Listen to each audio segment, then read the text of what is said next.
The following conversation is with Dr. Kiran Jayaram. He's a professor of anthropology at the University of South Florida. In the conversation, we discuss topics related to his research in Haiti and international development.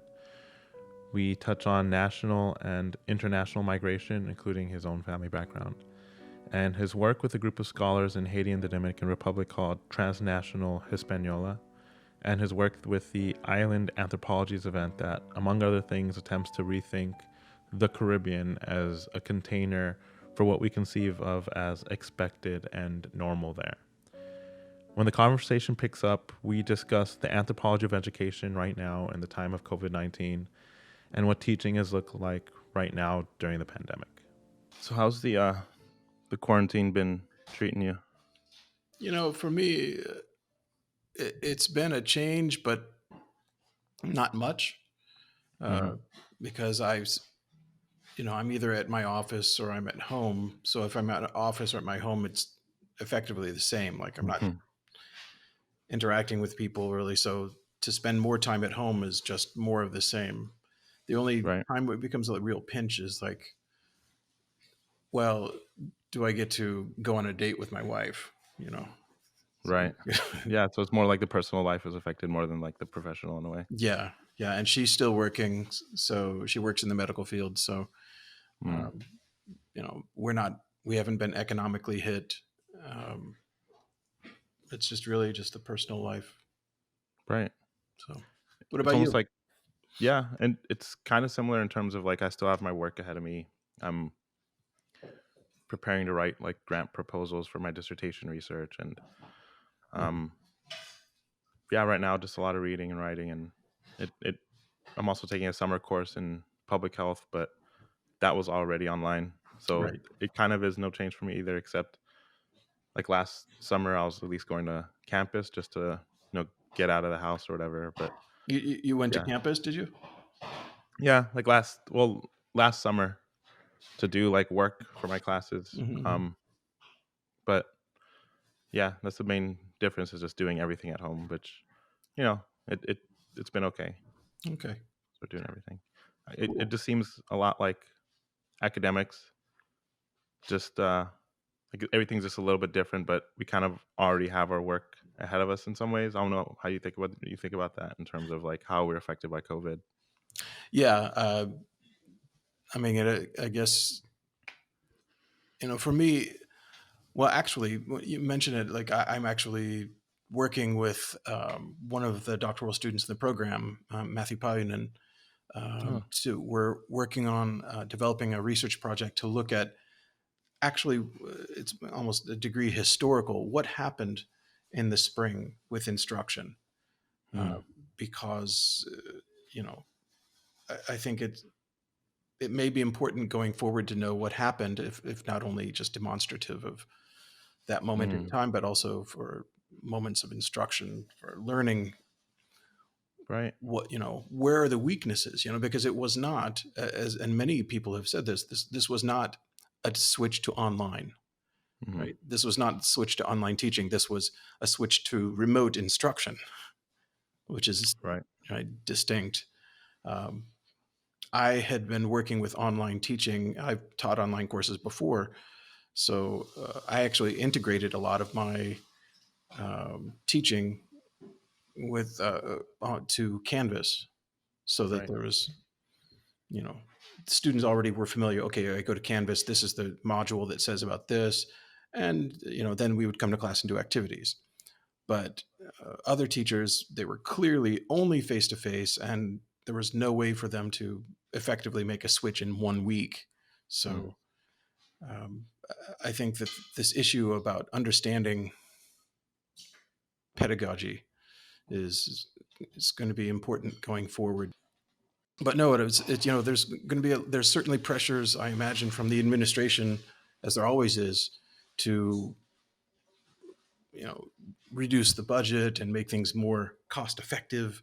hmm, Uh, and they might think that, well, maybe we can just make this more of a regular thing and hmm, adjust the budget this way. But and then professors may be thinking, well, let's try and find best practices and come together so that we can, do this really innovative teaching thing using this online format in the best interests. And it may all have the unintended consequences of rendering more precarious the situation of higher education and Hmm. being more of a sort of soft blow to intellectualism in the country, in the world. Wow, So, that's an it's an interesting aspect because I know that you and Matthew Payunin talk about like the anthropology of education. Like that's a big like interest of yours, I know. And um, yeah, like COVID and everything that sort of happened in terms of people going to quarantine and the distinction that you drew between online instruction versus now it's just more remote, but it's mhm, just the same format. Just now everything's remote. So I know for my classes and for a lot of others, they ended up going on Zoom, mhm, and now it's sort of having the in-class experience, except mapping it on to Zoom. I can imagine that, first of all, you don't get enough of the interaction that people usually have in face-to-face. And with being on Zoom, people are muting themselves. So now it's like you have to have much more intentionality of like hitting the unmute button and saying, "Oh, I'd like to chime in," rather right. than just making eye contact and being like, "You know what? I have something." Because that's another thing that I know that professors have, that sort of relationship within the classroom, getting to capture the energy that you can see someone like spark an idea and have the interest to say something, and just having the option to be like, "What do you think about this?" Like, Mhm. is completely transitioned and changed when you put everything to remote instruction like on Zoom. Yes, I Yeah. mean, and there is a degree of performance, particularly for undergraduate courses. The cultural anthropology class, that's kind of the requirement for gen ed, that they check off that box, is the type of course where there has to be a degree of performance by the instructor, but almost edutainment as well. Hmm. And I think it's also important to understand how students interact with technology. It's Yeah. where professors can think, okay, well, I'm doing this and we're having this type of a moment. And yet we look at, but well, it reminds me actually of one of my early dissertation projects when I was um, developing this. And I wrote a proposal to study how did people in Haiti, in the capital, use internet. And Hmm. specifically, I was going to look at internet cafes because that there was back in the time there was a window when there was a lot of those around the world, and a Right. lot in Haiti. And so I was interested in say, well, how do people use the internet? You know, and it's sort of a parallel that the head of Peace Corps at the time said, we want to encourage uh, all people in Haiti to have access to the internet. That's a really important goal. Hmm. And I scratched my head when I heard that, and I thought, more than dignified life and fresh water, you want to make sure they Right. have access to the internet. Hmm.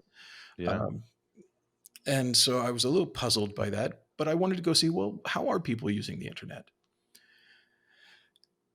And the takeaway is that they were using it for dating and music.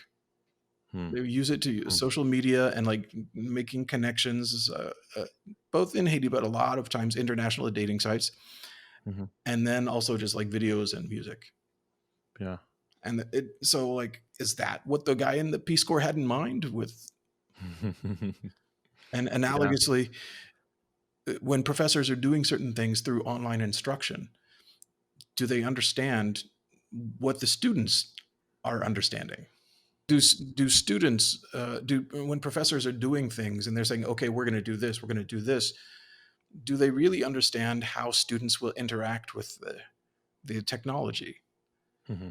Um, I wonder this, and I'd like to. I'm going to start introducing assignments where I get students to reflect upon their learning and their learning practices, to say, you know, how are you taking these quizzes? Are you simply, because I give quizzes in, for example, in a basic class, 2410, the cultural anthropology, and say, are you just like reading the stuff, studying the stuff in a traditional way, and then Hmm. taking the quiz?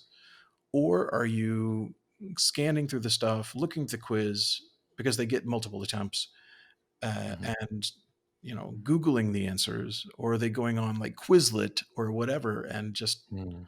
or are they like even sharing answers with each other, Right. sharing questions and answers with each other? So Right. to me, we need to understand more how are students interacting with technology if we're, you know, at this moment, but also going forward with the idea of increasing online and remote instruction.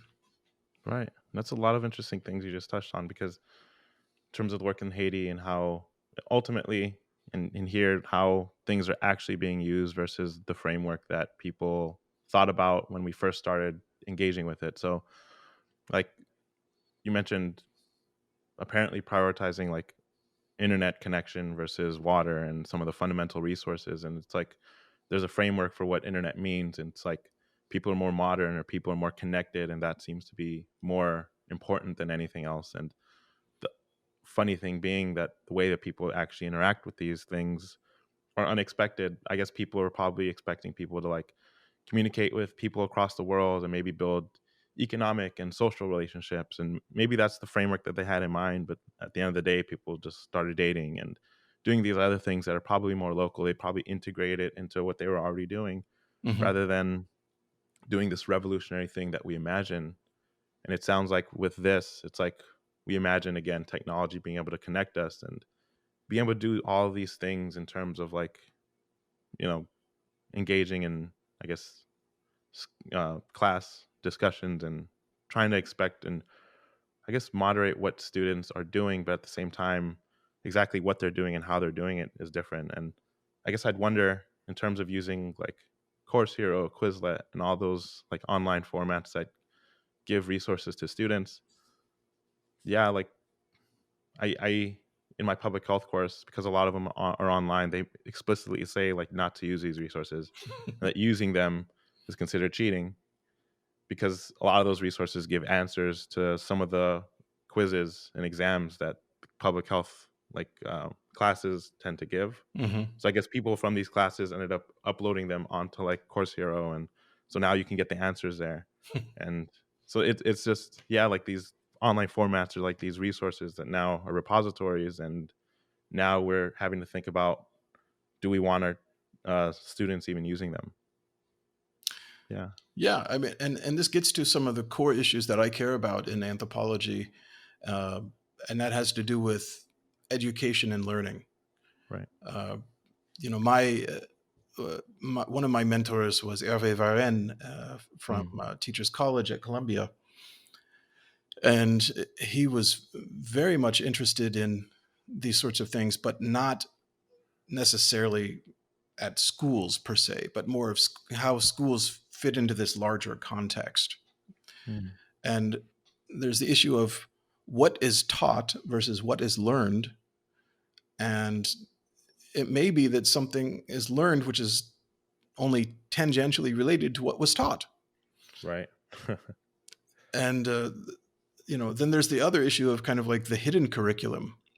Mm. You know, uh, I think about a time when I did when I was doing research in Haiti on, it was for the World Bank. And the project I was working on as a consultant was related to barriers to late enrollment Hmm. uh, to primary school. So, with the Millennium Development Goals and other sort of pushes at the international and national levels, there was a large push to get all children into primary school by age 6. And Mm. that's still a goal, right? Uh, and so but they found that there was a large number of people in different parts of Haiti that were not enrolling age 6, and sometimes it'd be up to, even I heard, as late as age 12 enrolling in Mm. first grade, which obviously creates its own problems. Right. Um, Mm. and so I went down there to figure out what was going on, and the short answer was it was economics. Mm. The long answer was it was economics due to ecological issues like drought or hurricanes and intense rains, soil erosion that prevented agricultural production and thus income, health, so that the health of a provider would prevent someone from generating income.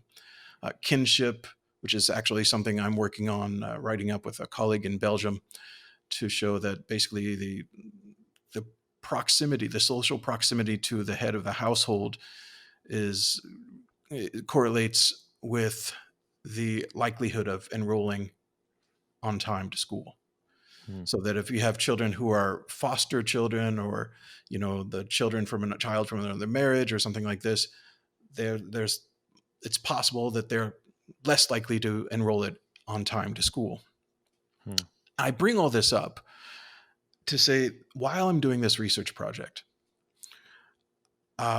two things happened. One, when I was going and talking with them about what we can do, for schooling. And after this, one of the school administrators, towards the end of my time there, he turns to me, he's like, "This is great, all the things you're promising about schooling and World Bank is promising to do." He's like, "Can you help us get water to our village?" Wow. And it was just boom, Yeah. And I'm like, and I had to, it was a really sort of reflective moment for me to say, like, no. Yeah. I can't. I understand, I'll talk with people, but that's not what I can do, and it's not what the World Bank is going to do. Yeah. And that was a great moment for reflexivity about understanding development. Second point, germane to what we were talking about previously with teaching and education and learning, is that you have throughout the schools in Haiti, and this doesn't apply just to Haiti, but to many places that are in a sort of novel point in the transition from agriculturalism and other ways of life into a more, North Atlantic based capitalist model of exchange, is that these schools really,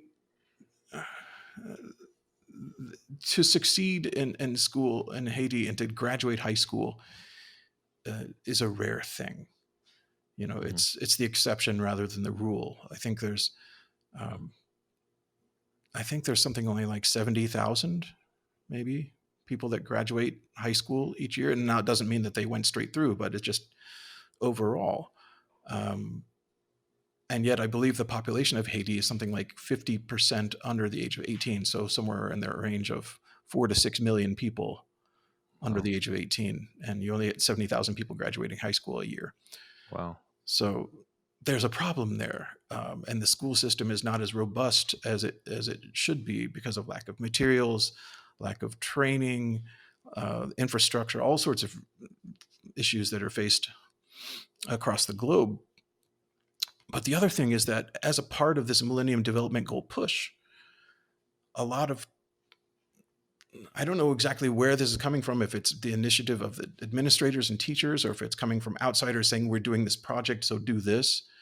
But people are encouraging their children, or encouraging students, to not do domestic work. So when they go home, the girls are not supposed to wash dishes and do laundry and, help with food preparation, these sorts of things. The boys are not supposed to go out and help their parents in the fields. So effectively, they're uneducating them in this sort of agriculturalist productive knowledge, and attempting to inculcate a more industrialized system of knowledge. Right. But yet that system is flawed. And then there's the sort of myth of education as panacea, that, okay, we'll get education and then things will be better. But if there's no job market, are they just encouraging migration? Wow. Yeah. Yeah. Then you have issues of people leaving home. Maybe they did get their education, but now they're not using what they learned there at home because they have to migrate. And it's almost like it sounds like there's a couple of issues in terms of, the actual needs that people are expressing, like water, like something so fundamental that they're not getting. At the same time, saying, I guess, prioritizing through these development projects, like, education and, making sure people hit primary school, at a young age, by the age of 6. And it's interesting in that it's almost like a sort of accounting, or like our own hierarchy needs to be erected in terms of what they want, something like water, versus what we want for them, Hmm. something like education. But at the same time, it would also feel wrong to like withhold education for water. So it's almost like the needs are so great in a lot of ways, and a lot Hmm. of it's economic in terms of what you're saying, like the fact that ultimately, if they did get the education there, is there even a structure to then give them a career back home? No, they would have to migrate. And I guess it's interesting because you also see those kinds of issues even locally within the United States, like when we talk about the rural versus urban Yeah. divide. Like if you grew up in a rural area and you did get an education at like the largest nearby college, depending on what you got your education in, you might have to migrate somewhere else. And you get this issue of like, yeah, like all of the like elite and like all of the places where like job centers and economics and even like institutions like universities are, all like relegated to the coasts in the US. And like that's a whole other thing that like we see it all around the world. Yeah. And on a global issue, it just seems much more costly because now you have issues of um like documentation and immigration, Hmm. and all those things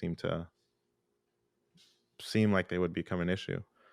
What does that look like for like your research and what you've seen in terms of like people having to migrate and all that? Well, there's a personal note when you're saying things, and there's the professional note. I am the Right, product of this sort of rural to urban migration, uh, right. both nationally and internationally. My mother was what I like to call rural elite from Kansas, Hmm. and she grew up in a small town of 1 to 2,000 people. Yeah. And she was, but because she was, very smart, was able to, finish high school, uh, and then she went into nurses training. It wasn't nursing school yet; there wasn't such thing in that area. So she had to leave her small town and go to another slightly larger town to get Mm. nurses training, and then she had to go to the next larger town, which was Kansas City, Hmm. and work there.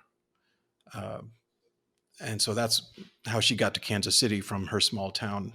Because Mm. there was no training in this small town, and then she got the training, and there were not enough jobs there, so she had to go to another city.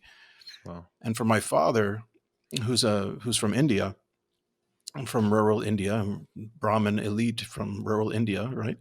Hmm. And he came from that area and then had to go to another town that was slightly bigger to go to school. And then once he finished his medical training, um, this was also during the Vietnam War. And this is when the United States changed the immigration policy to admit more, to allow for more doctors basically to come in. And so that's why you had a lot of immigration of Indian doctors in the mid to late 60s Mm. coming to the United States. And so he came to New York and then eventually to Kansas City and met my mom. So Wow. this labor migration Mm. is something, and educational and labor migration is something very personal to me. Right. Um, Yeah. and then professionally, with my research with people from Haiti and the Dominican Republic, which was my doctoral research, um, it's I designed my dissertation in a way, and I just stated the population, people from Haiti in the Dominican Republic, because I distinguish between the university students and the laborers. Hmm. And I think that's important because of an understanding of the international movement of people, right? Whatever the causes may be, and that's certainly an important topic, there's also their experience, and there's a degree of, I don't want to say intentionality is perhaps not the best word, but some sort of reason that I'm going here to work so that I can provide for my family. Right. Um, and so that population, the labor migrants, we can call them, uh, from Haiti, has one set of issues. The university students then have another set of issues. Hmm. there are different issues, sort of regimes of mobility, and the issues of documentation and paperwork, of the state stamping you have the right to be here, but you don't have the right to work. Right? A lot of labor immigrants come across in the cheapest way they can on a tourist visa, Mm. uh, and they're not supposed to work. But if they're working in the informal economy, like, Mm. Yeah. then who's Who's going to gonna say track that? anything? Yeah. Yeah. Yeah. Um, That's so interesting. for the university students, they have a separate set of issues that has to do with the academic terms, the length of their visas. If they come in on a year long, or they can sometimes come in on a tourist visa, or 2 month or year long. They also, some people can try and come in on a student visa, but student visas are hard to get. And then there are fees crossing the border, going back and forth from Haiti to the Dominican Republic, and Hmm. it became a real issue in the past decade, as more university students moved out of Haiti, or prospective university students left Haiti to go to the Dominican Republic. Mm-hmm. Um, Hmm.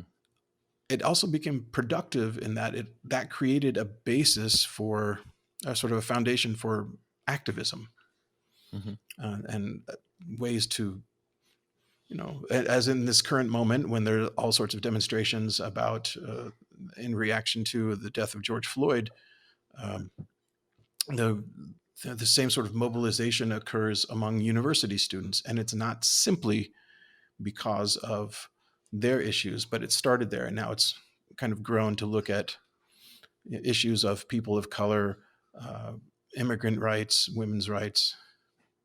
Wow. So, Yeah. It's sort of like gets big enough so that it draws in some of the local concerns, whatever they may be. mhm, That's a really, yeah, it's really fascinating because the thing with the protests is, or how they've hit all 50 states. I think that's so incredible. I don't know that that's happened before in terms of like looking at the death of a black man at the hands of a police officer. I don't like in previous cases of like Michael Brown and mhm. others like I don't know that it hit all 50 states, and I certainly am not sure if it reached the level of um I guess, you know, passion and coordination that it's reached. Like for example, here in Tampa, like, Mhm.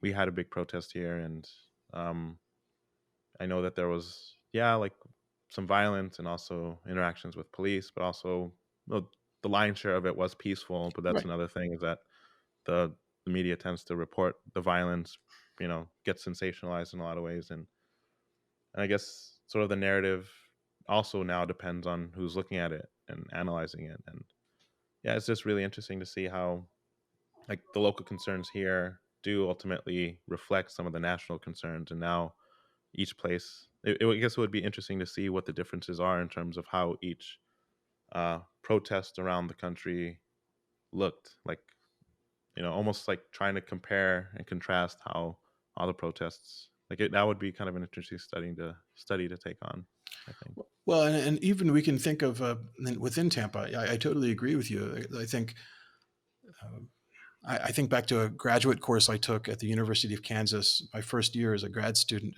It was called, it was in the political science department, called Protest and Revolution.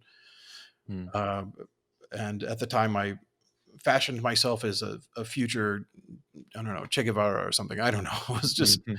really excited, but I didn't know anything. And so, let me Yeah. take this course. Yeah. Uh, but and that gave me a sort of mechanical, the sort of traditional political science. If you have these metrics, then this will lead to protest and this will lead to revolution. But I Hmm. think, from a more robust, holistic social science approach, it would be incredibly interesting to see both the differences now at this particular moment, as well as, across space, but also across time, to see, Hmm. why was the Ferguson demonstrations, there were a couple, if I'm not mistaken, around the US, but it was mainly really all about Ferguson and that Hmm. area. But somehow, for some reason, this has, you know gone international for that fact, because there was demonstration Yeah. in England as well.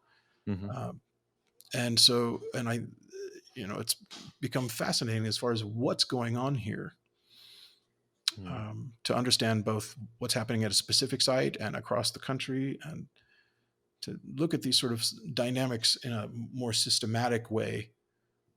Yeah, it's interesting because the system, whether we're talking about the legal system, political systems, social systems, they all are constantly evolving as well. Mhm. And it's almost as if, I don't know, like everything was more like, like you said, like specific to Ferguson, for example, with 6 years ago, in terms of like how the protests looked. It was more in support of that and trying to get justice for that. And I don't know if there's been a sort of, I wouldn't say unraveling, but a sort of transition within the social, political, institutional systems that we have, that have now allowed people to realize, I guess, how these issues now strike at home, but also how they can sort of use the momentum of what's going on in order to address not only what happened, but also kind of have the change transcend not only what happened to now, relate to where they are right now. Right. So, like you said, like protests have erupted, yeah, all around the world.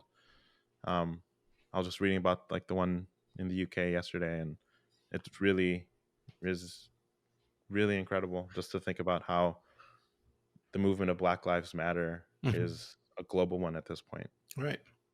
And 2 points is one, on this, to bring it back to the local for a moment and think about the first night of serious action with regard to this issue and the response to George Floyd's death and murder, was that the demonstrations in Tampa, Hmm. leave alone St. Pete and Clearwater, but those in Tampa were at the University Mall, Right. which Mm. is, and it was at a specific side of the University Mall, which faces the university. What's it called? The University Development Hmm. area, which is one of the poorest areas of of Tampa, and it happens to also be with a high percentage of people of color there. Right. And so I think to get back to this sort of broader understanding of, like, when this is happening, yes, there's this issue of the murder of George Floyd, but there's also these sort of other underlying long-term, deep structurally violent issues Hmm. that you know come out at the same time. It's kind of saying, like, these are things that are ongoing, um, and that I think they come together. So it's, again, the sort of specificity for different sites and what's going on in the local and the global, and this sort of connection, which is one of the important directions and contributions of anthropology. Right. So Yeah. Um, I wonder what the relationship between Haiti and the Dominican Republic is, because, like you said, like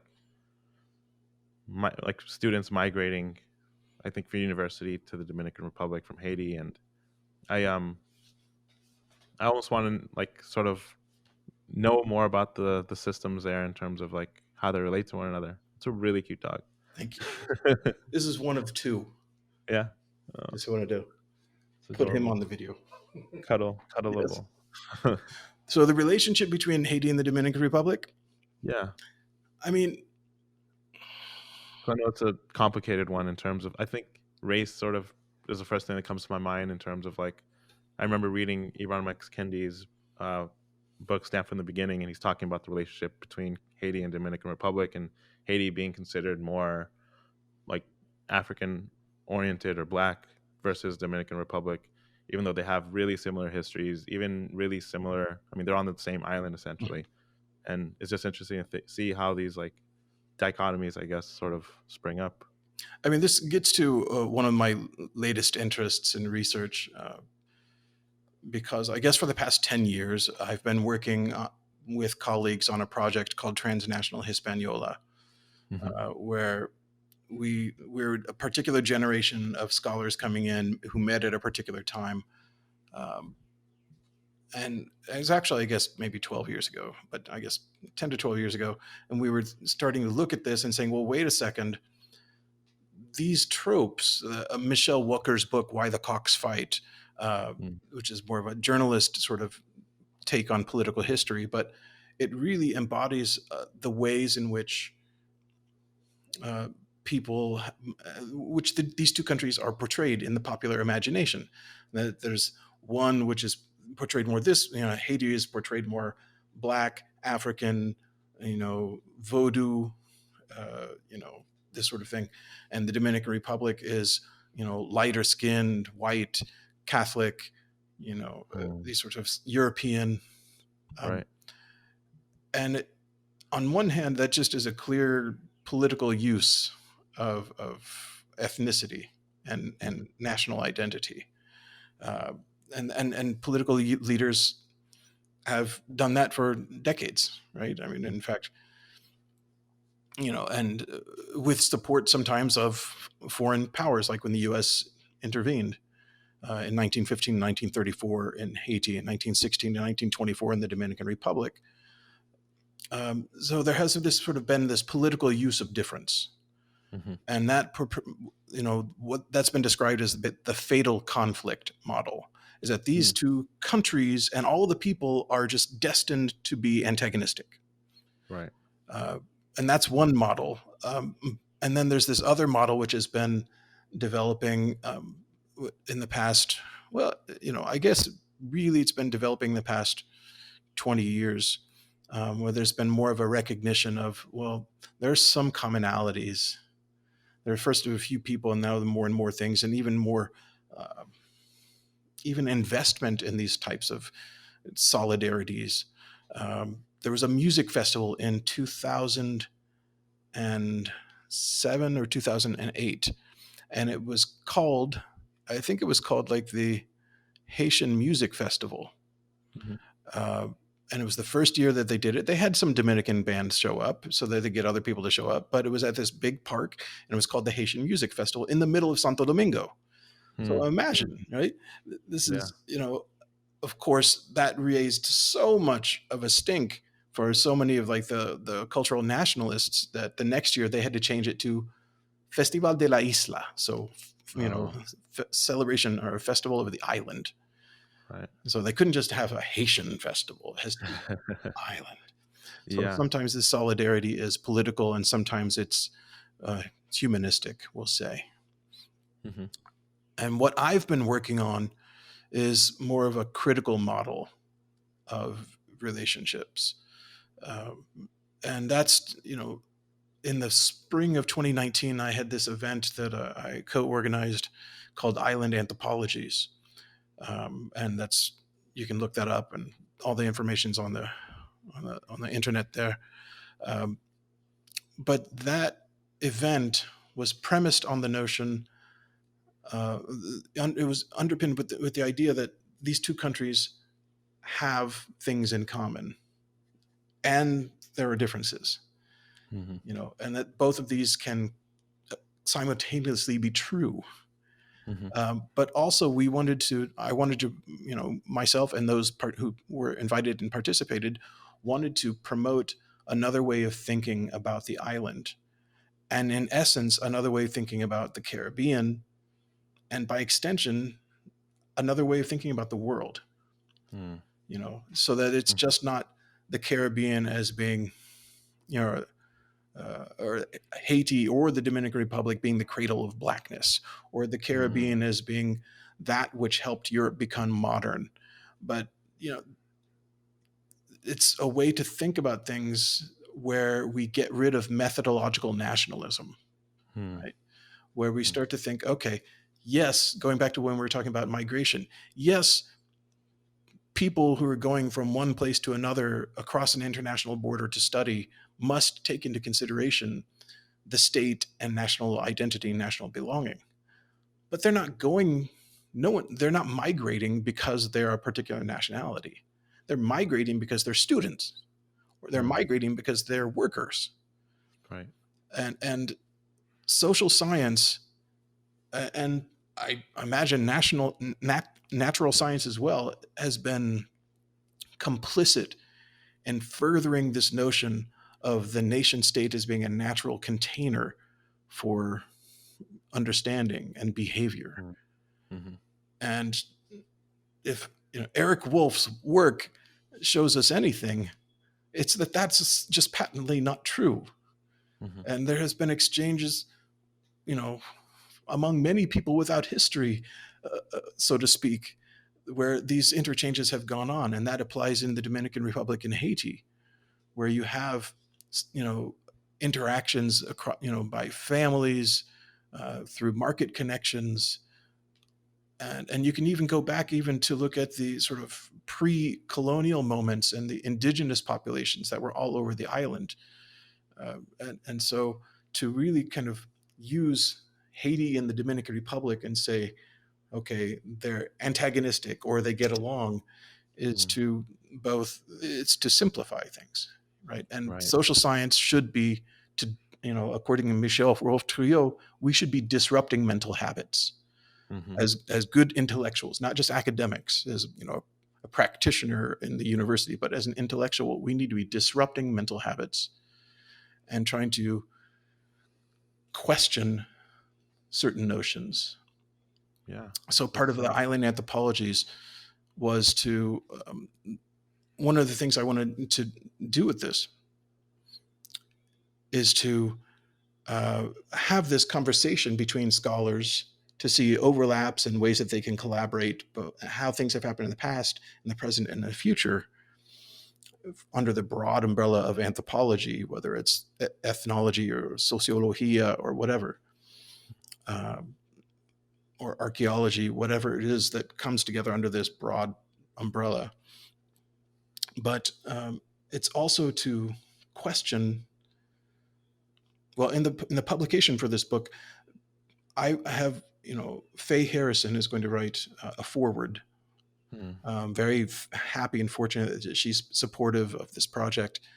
And so she's going to write a foreword, and I've invited Katarina Teaiwa, who's a Pacificist anthropologist, who's right now currently at I think in a university in Australia, Australian National University, I believe.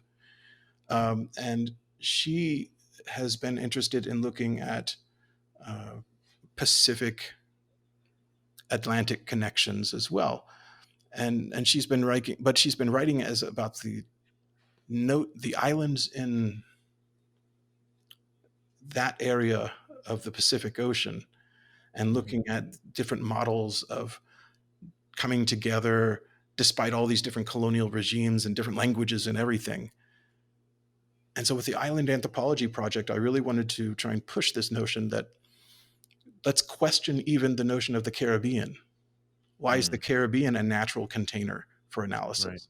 Maybe we need to think more from almost like a critical ecological perspective from time to time.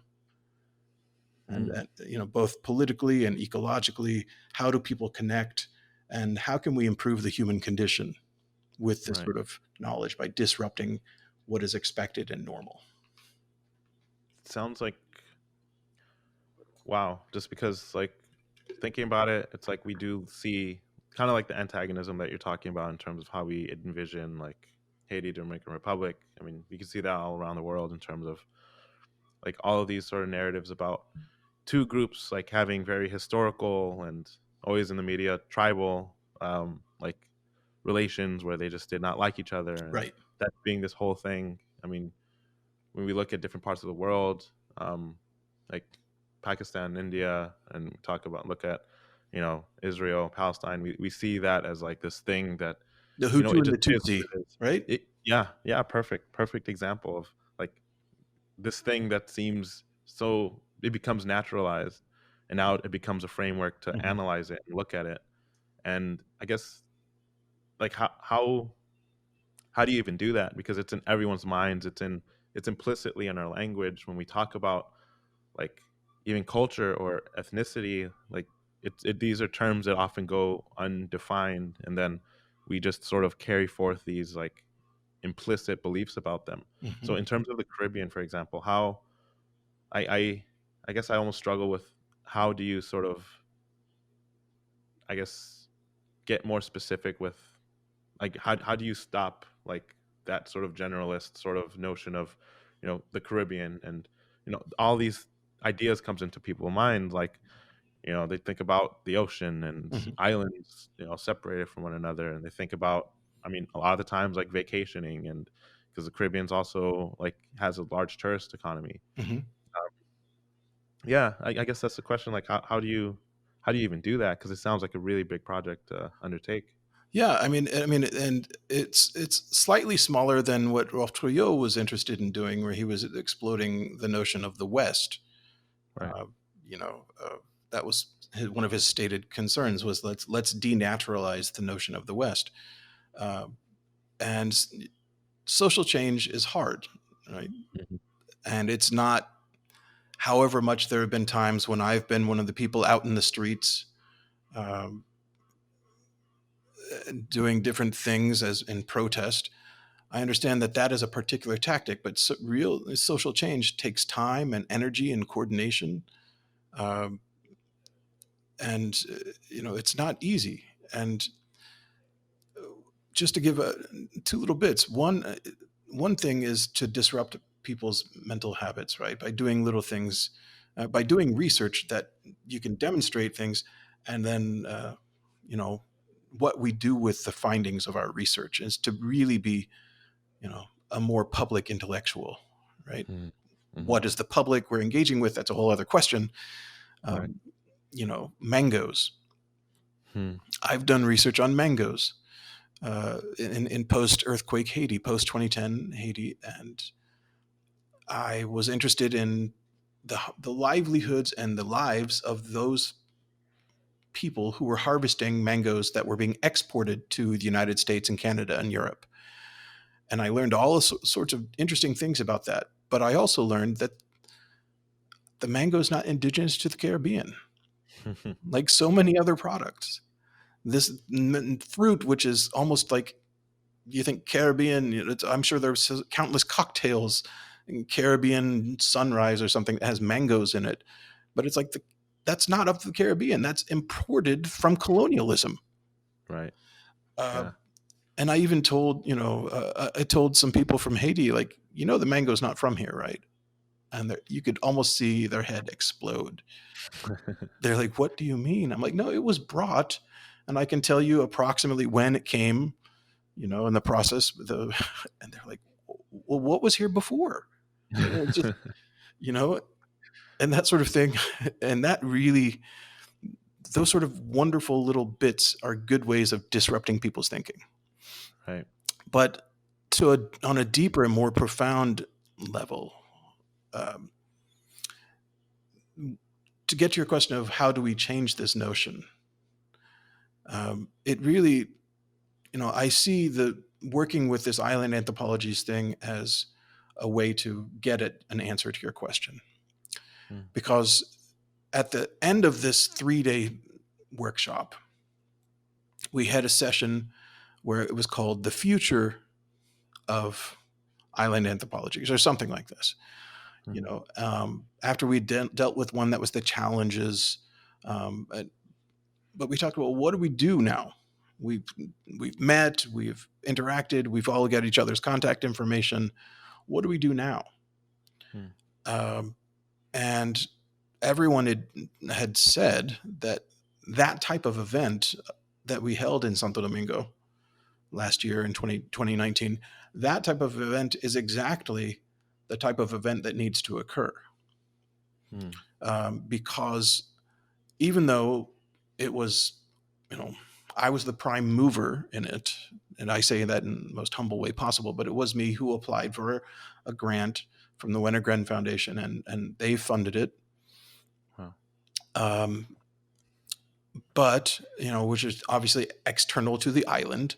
I am not Haitian. I'm not Dominican.